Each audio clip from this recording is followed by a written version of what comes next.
In KRDO News Channel 13, where the news comes first. Your news starts right now. Our top story of the day, police in Florida are investigating after a man who's originally from Colorado Springs was killed in a hit and run. Good evening and thanks for choosing KRDO News Channel 13 at 5 o'clock. I'm Angelica Lombardi. A motorcycle crash in Florida this weekend followed by a hit and run accident claims the life of a former Springs resident.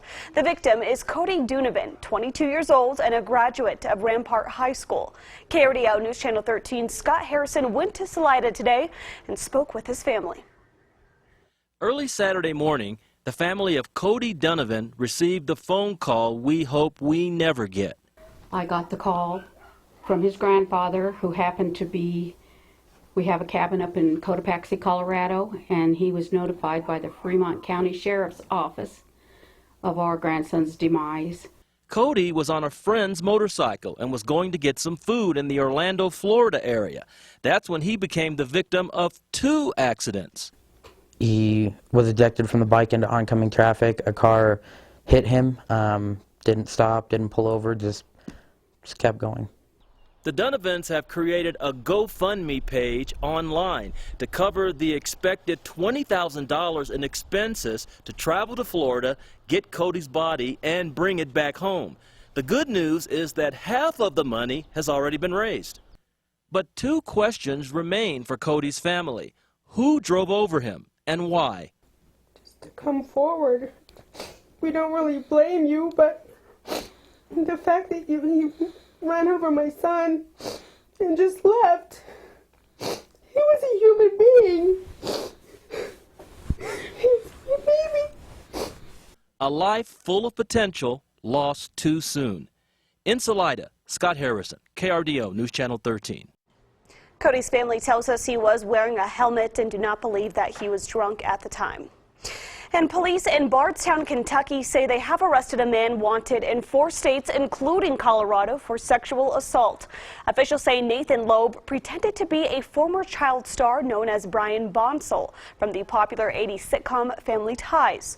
Loeb was not only wanted for the rape of a Kentucky woman, but investigators say he's also tied to 40 open cases of stalking, harassment, and threats made to women, which includes 9 sexual assaults in Arizona, and he's also wanted for sexual assaults in Massachusetts and Ohio. Loeb's roommate says she was in shock when she found out. Kind of felt bad for him, and I have a place, and I'm not here a lot because I work a lot. And I'm at my boyfriend's most of the time, so just figured out, help him out. Everything's a lie, I was just being nice, trying to help a guy out, and now this all comes out. Bardstown police have been in contact with the real child star Brian Bonsall, who says he knew of Nathan Loeb and had warned people about him. Loeb is being held on a $2.2 million bail.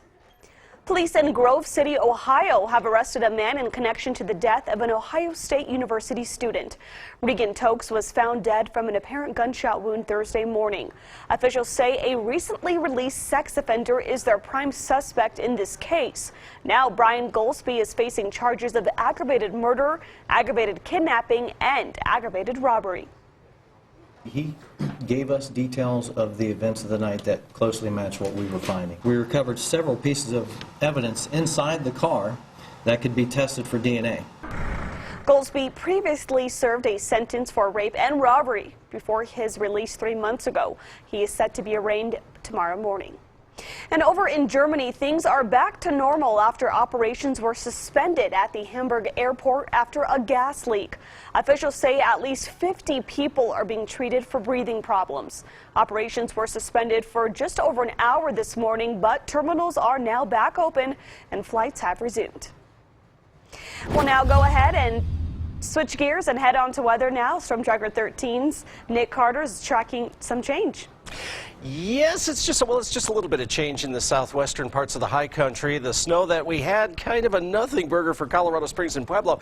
We did see a little bit of snow up near Monument Hill, and they got about an inch of snowfall. For us, it was partly cloudy skies today, but the satellite radar time-lapse showing that the upper atmosphere still has enough moisture that we're still tracking a little more precipitation. It gets a little bit closer to us, but nothing just yet. This deck of clouds produced a few snow showers aloft. Basically, all we got was maybe a few snow flurries down around Security and Widefield, but otherwise, it's pretty quiet here in southeast Colorado with mostly gray skies for the eastern plains. Highest temperatures, too, we're in the 40s and 50s, so you can't be talking about snow with temperatures well above freezing. 38 in the Springs right now, 47 in Pueblo, 35 degrees in Walsenburg.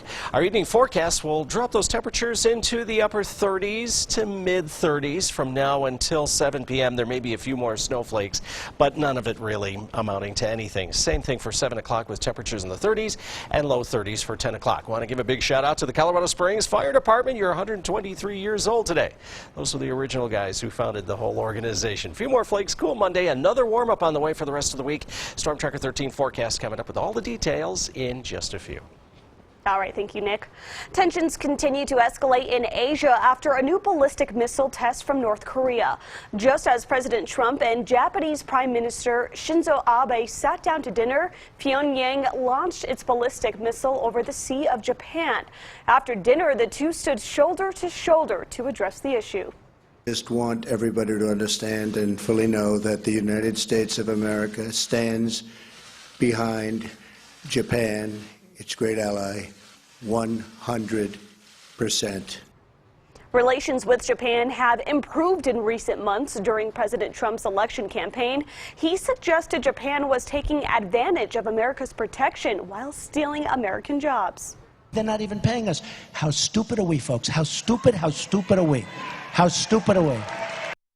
Now the two leaders are urging North Korea to abandon its nuclear and ballistic missile programs and not take any further action. However, the U.S. Strategic Command says the ballistic missile test fired by North Korea does not pose a threat to North America.